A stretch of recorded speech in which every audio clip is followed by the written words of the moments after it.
تو حضرت عبد الرحمن بن عوف فرماتے ہیں حضور نے غریب کو عزت کیسے دی، وہ سر فخر سے بلند کیسے کیا غریب کا، کہ وہ جو سارے فرشتوں کا سردار ہے، وہ جبریل امین جو حضور کے قدموں کو آ کے بوسہ دیتا ہے، اس پیارے رسول نے اس صحابی کے ہاتھوں کو بوسہ دیا اور فرمایا کہ مجھے تیرے ہاتھوں سے جنت کی خوشبو آتی ہے۔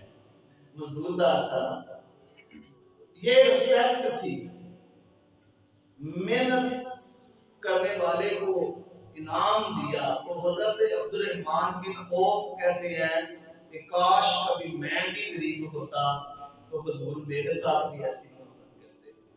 تو حضور نے احساس پیدا کیا، ایک دوسرے کے لیے کیا، گناہ کا کیا کہ گناہ کو گناہ سمجھا جائے تب گناہ ختم ہوتے ہیں۔ حضرت انس بن مالک رضی اللہ تعالیٰ عنہ کو فرماتے ہیں کہ قبیلہ غامدیہ کی ایک عورت آئی، آگے کہتی ہے یا رسول اللہ میرے اوپر حد لاگو کر دیں، مجھ سے گناہ ہو گیا، زنا ہو گیا۔ یہاں میں آپ کو بتاتا چلوں کہ شادی شدہ مرد یا عورت شادی ہونے کے باوجود اگر زنا یا بدکاری کرتا ہے تو اسلام میں اس کی سزا سزائے موت ہے۔ اسلام کے اندر آگے جو مرضی ہم قانون بنا لیں، اس کا ہے کہ سنسار کیا جائے، اس کو پتھر مارے جائیں، اور اگر کمارا زنا اور بدکاری کرتا ہے تو اس کو کوڑے مارے جائیں۔ اسلام نے اس کی سزا مقرر کی ہے بدکاری کی۔ تو اس نے اس سے زنا ہو گیا، حضور سے کہتی ہے کہ یا رسول اللہ مجھے پاک کر دے۔ میرے نبی نے فرمایا تیرے پاس کیا دلیل ہے کہ تو نے جو گناہ کیا؟ کہا کہ میرے پیٹ میں بچہ ناجائز ہے۔ میرے نبی نے فرمایا جاؤ، جب بیٹا بچہ پیدا ہوگا اس وقت آنا، کیونکہ غلطی تیری ہے، تیرے بچے کی تو غلطی نہیں، اس وقت آنا پھر دیکھوں گا۔ حضور نے کوئی جاسوس اور سپاہی نہیں چھوڑے، اس کے اندر احساس ذمہ داری تھی۔ گناہ کرنے کے بعد اس کے اندر ایک احساس تھا کہ میں نے گناہ کیا، کوئی اوپر سپاہی نہیں گئی۔ بچہ پیدا ہوا 9 ماہ کے بعد تو حضور کی بارگاہ میں آئی کہ یا رسول اللہ مجھے پاک کر دیں۔ میرے نبی نے فرمایا جاؤ، جب تک یہ بچہ دودھ پیتا ہے اسے دودھ 2 سال تک پلاؤ، جب تک یہ روٹی نہیں پکڑتا کھاتا اتنی دیر تک اس کو دودھ پلاؤ۔ 2 سال دودھ پلانے کے بعد قبیلہ غامدیہ کی عورت رسول اللہ کے پاس آئی اور اس وقت اس بچے نے روٹی کا ٹکڑا پکڑا ہوا تھا، تو کہتی ہے یا رسول اللہ مجھے پاک کر دیں، جب میں اپنے گناہ کو رات کو یاد کرتی ہوں تو ساری رات میں روتی رہتی کہ اگر اسی حالت میں مر گئی تو مجھے تو سیدھا دوزخ میں جانا پڑے گا، تو آقا کرم فرمائیں مجھے پاک کر دیں۔ یہ احساس تھا، گناہ کرنے کے بعد ندامت تھی۔ آج ہم ہیں تو اپنے دامن میں اتنے گناہ لیے پھر رہے ہیں اور ہمیں یہ اس چیز کا احساس نہیں کہ یہ گناہ کا کام ہے، اور گناہ کو ہم نے سمجھا ہی نہیں نا۔ ہم نے کوئی گالی دینا گناہ سمجھا ہے؟ عام بازاروں میں، عام تجارتی مراکز کے اندر اعلان گالیاں دی جاتی ہیں۔ میرے نبی نے فرمایا جس نے مومن کو گالی دی اس نے اعلان اللہ کی نافرمانی کی ہے۔ ایک ہوتا ہے چھپ کے گناہ کرنا، وہ اور بات ہے۔ ایک گناہ سب کے سامنے فرمایا اعلانیہ اللہ کی نافرمانی وہ کرتا ہے۔ جس بندے نے کسی مومن کو گالی دی ہے تو کیا کبھی ہم نے گالی کو گناہ سمجھا ہے؟ ہم نے تو عادت بنایا ہے۔ ہم نے کبھی جھوٹ کو گناہ سمجھا ہے؟ ہماری تو عادت ہے۔ ہم نے غیبت کو گناہ سمجھا ہے؟ ہماری تو عادت ہے، احساس نہیں ہے۔ تو اس کو پتا ہے کہ اس کی گناہ کی سزا کیا ملنے والی ہے. رسول اللہ صلی اللہ علیہ وسلم نے صحابی کو کہا اس بچے کی تم نے اس سے بچہ لے لو، اس کی پرورش کرنی ہے. کہتے ہیں یا رسول اللہ مجھے رات کو نیند نہیں آتی، اگر اسی حالت میں مر گئی تو میرا کیا بنے گا؟ تو اللہ کے نبی نے صحابی کو کہا کہ اس کی پرورش کرنی ہے، اور حضور نے فرمایا کہ اس کو سنسار کرو، کیونکہ اسلام کے اندر شادی شدہ کی جو سزا ہے وہ کیا ہے؟ سنسار کرنا، اسے قتل کرنا جس نے بدکاری کی ہے، جس نے زنا کیا ہے. حضور کا چونکہ حکم تھا، صحابہ لوگ اس کو زمین میں گاڑ کے اس کے سر پہ پتھر مارنا شروع کر دیا. حضور اپنے حجرے میں، یہ میرے نبی کی شفقت دیکھیں، جس طرح بندہ اس کی طبیعت وفادار نہیں ہو جاتی، طبیعت میں کتاہٹ پیدا ہوگی، طبیعت میں تیزی پیدا ہوگی، کبھی ادھر چلتے ہیں کبھی ادھر چلتے ہیں کبھی ادھر چلتے ہیں کبھی ادھر چلتے ہیں، اپنی امت کے لیے کہ اس عورت کے ساتھ ہی کیا ہو رہا ہے. جب مر گئی تو صحابہ نے عرض کی یا رسول اللہ وہ مر چکی ہے. میرے نبی نے فرمایا کہ اس کے کفن کا بندوبست کرو، اس کے غسل کا بندوبست کرو. ہاں جب غسل اور کفن کا بندوبست کر دو مجھے بلا لینا، میں خود محمد اس عورت کا جنازہ پڑھاؤں گا. میں خود اللہ کا رسول، اس نے گناہ کیا ہے، فرمایا خود میں اس کا جنازہ پڑھاؤں گا. جب اللہ کے نبی نے اس عورت کا جنازہ پڑھایا، حضرت انس بن مالک رضی اللہ تعالیٰ عنہ فرماتے ہیں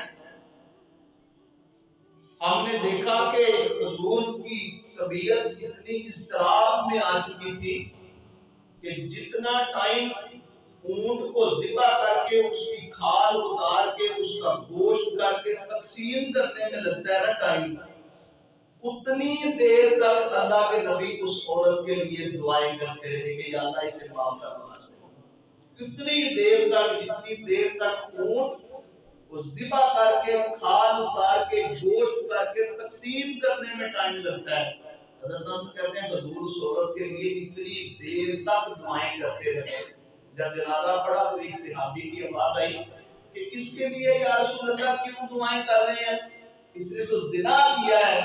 میرے نبی نے فرمایا خبردار، تو نے اس کا گناہ دیکھا ہے، تو نے اس کی توبہ نہیں دیکھی کہ اس نے کتنی اعلیٰ قسم کی توبہ کی ہے. اگر اس کی توبہ میں اپنی امت پہ تقسیم کر دوں تو میری ساری امت کے اس توبہ کی وجہ سے گناہ معاف ہو جائے. اتنی شاندار توبہ کی. حضرت دل کا یہ احساس تھا، یہ جب گناہ کو گناہ تصور کیا جاتا ہے تو پھر گناہ کام ہو جاتے ہیں. حضور نے ایک دوسرے کے لیے احساس پیدا کرنے کا درس دیا، لوگوں کو اس ٹریک پہ لے کے آئے. ایک دوسرے کا احساس کیا ہوتا ہے. میں ایک کتاب میں پڑھ رہا تھا کہ سویڈن جو کنٹری ہے بڑی ویلفیئر کنٹری، آج کل کے دور میں بڑی ویلفیئر کاموں میں بہت آگے ہے، بہت آگے ہے. اس کی ہسٹری یہ ہے کہ ایک وقت تھا کہ اس کنٹری سے کئی لاکھوں ہزاروں لاکھوں لوگ غربت کی وجہ سے کہیں ہم مر نہ جائیں، یہاں تو روٹی بھی نہیں ملتی، دوسرے ملکوں میں چلے گئے. جب چلے گئے تو اس ملک کے لوگوں کے ڈاکٹر، تاجر، سخی لوگ، اچھے لوگ اکٹھے ہوئے اور انہوں نے سوچا کہ اگر ایسے ہی لوگ اس ملک سے دوسرے ملک جانے لگے تو یہ تو ختم ہو جائے گی کنٹری، ہمارا ملک تو ختم ہو جائے گا.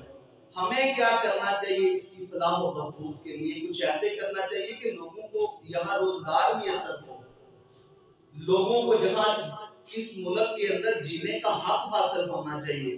ہر ایک کی پہنچ میں جو ضروریات زندگی کی چیزیں ہیں وہ ان کی پہنچ میں ہونی چاہیے. انہوں نے کیا کیا کہ حکومت کو پیچھے چھوڑا، ہم ہر چیز حکومت پہ ڈال دیتے ہیں.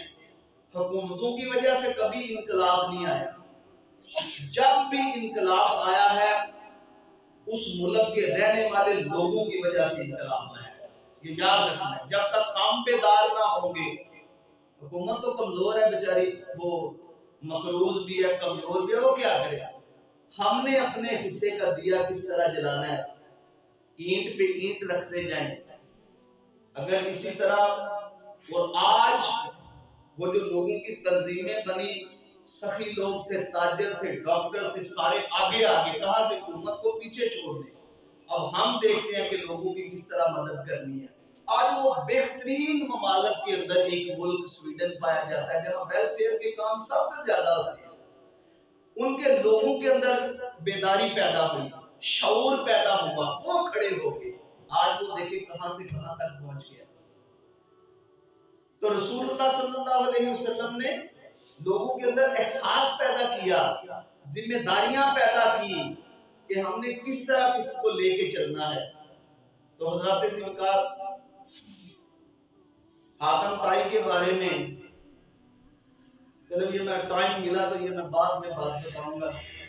ہم نے ہر چیز کس کے اوپر چھوڑ دی ہے؟ ہم نے نہیں کرنا، دوسرے لوگوں نے کرنا نہیں۔ جب ہم خود آگے آئیں گے نا کاموں میں، اینٹ پہ اینٹ رکھتے جائیں گے، لوگ ویلفیئر تنظیمیں بنتی جائیں گی، لوگوں کے اندر احساس پیدا ہوگا، بہت سے غرباء کے لیے ہسپتال لوگ ہی بنا دیں گے، حکومت نہ بنائے، اللہ نے اتنا دیا ہے۔ اگر اس طرح کی ویلفیئر تنظیمیں آ جائیں تو بہت سے بے گھروں کو گھر لوگ بنا دیں گے، اللہ نے اتنا دیا ہے مال لوگوں کو۔ اور لوگوں کے اندر احساس ذمہ داری اگر پیدا ہو جائے، بہت سی غریب بچیوں کی شادیاں وہ خود کر دیں گے۔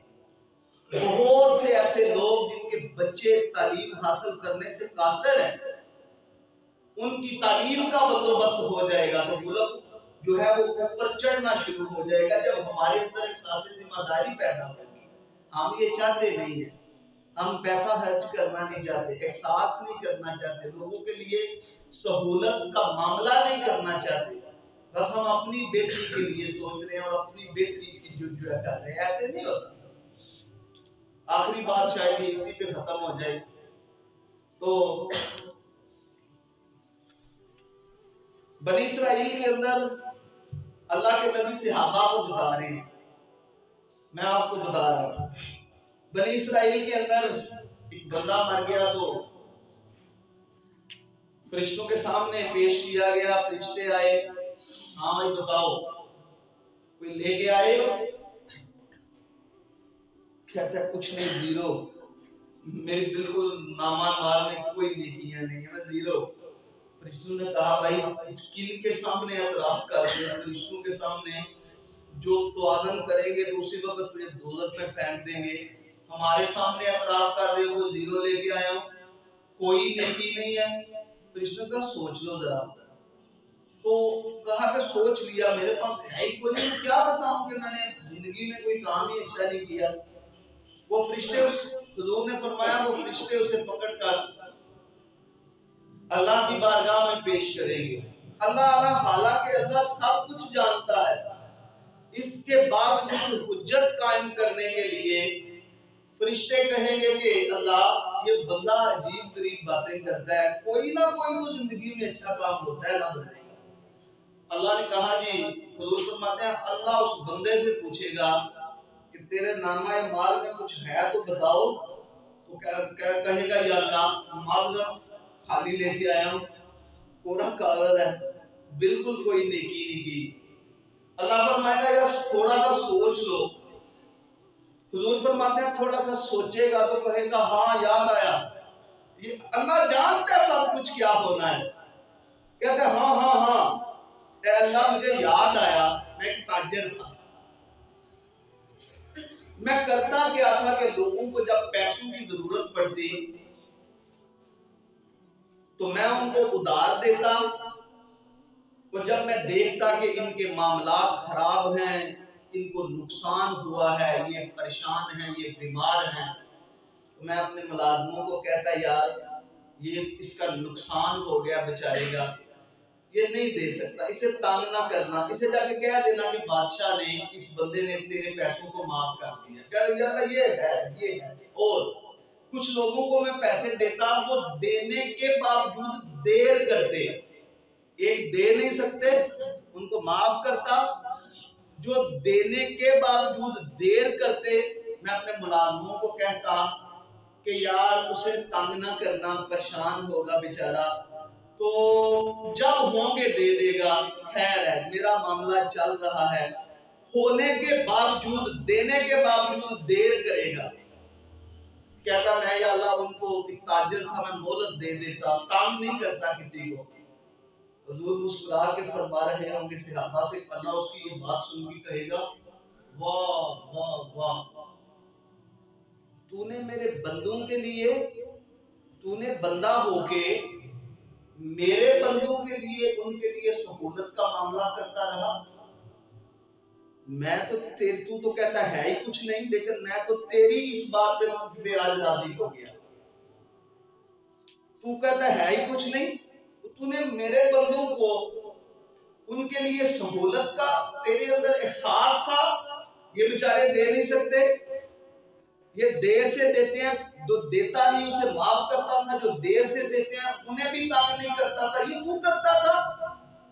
اللہ فرماتا ہے یہ تو اللہ کی خوبیاں ہیں، تو بندہ ہو کے میرے بندوں کے لیے سہولت کا معاملہ کرتا تھا، جا اللہ تیرے اوپر راضی ہے، اللہ نے تیرے معاف کر دیے، جا جنت کی طرف چلا جا، چلا جا۔ حضور فرماتے ہیں اللہ اسے معاف کر کے خوش ہو رہا ہوگا، میں نے اپنے بندے کو معاف کیا ہے، اللہ معاف کر کے خوش ہوتا ہے، ہم بدلہ لے کے خوش ہوتے ہیں، ہم کہ صاحب برابر ہو گیا، بدلہ لیا کرے، ایسے ہی ہوتا ہے نا، یقین سے ہم بدلہ لے کے خوش ہوتے ہیں، اللہ فرماتا ہے میں معاف کر کے خوش ہوتا ہوں، اور اگر ہم یہ چاہتے ہیں کہ قیامت کے دن یہی معاملہ ہو، بدلہ لے کے خوش نہ ہوا کریں، اللہ کی رضا کی خاطر معاف کر کے خوش ہوا کریں، یہ اللہ کی خوبی ہے، یہ اللہ کا معاملہ ہے، اللہ کریم ہمیں ایک دوسرے کا احساس کرنے کی توفیق عطا فرمائے، وما علینا الا البلاغ المبین۔ ویڈیو کو شیئر ضرور کیجیے، ہو سکتا ہے آپ کے ایک شیئر سے یہ بات کسی کے دل میں اتر جائے۔ جزاک اللہ۔